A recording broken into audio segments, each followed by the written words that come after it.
Assalamualaikum students. Samari baat ji chapter number 2 class 3 topic है मुस्लिम league की नई संकल्प।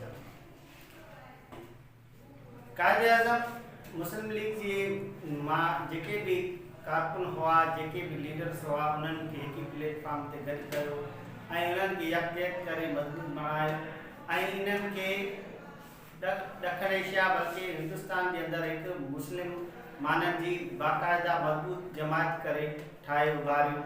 इन में सभई मुसलमान अॻवान जेको आहे हिकु प्लेटफॉर्म ते गॾु थिया ऐं इन्हनि गॾिजी गॾियल तौर ते पाकिस्तान जे लाइ ऐं मुसलमाननि जे लाइ अलॻि वतन जी जदोजहद खे अॻिते वधायो। इन जदोजहद खे नाकाम बणाइण जे लाइ कांग्रेस जे अॻवाननि कांग्रेस जे लीडरनि मुख़्तलिफ़ हरबा इस्तेमालु कया। मुसलमान अॻवाननि खे तरह तरह जूं लालचूं ॾिनियूं त जीअं मुस्लिम लीग मां टुटी करे कांग्रेस में शामिल थियनि ऐं इहा पार्टी मज़बूत न थिए। पर कायदे आज़म जी सलाहियत ऐं उनजी रहबरी ऐं अॻवानी में मुसलमाननि वधि खां वधि मज़बूत थींदा विया।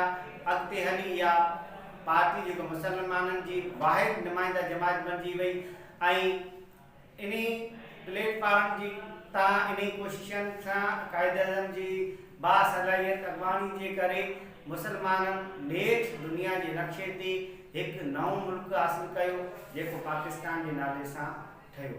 ख़ुदा हाफ़िज़।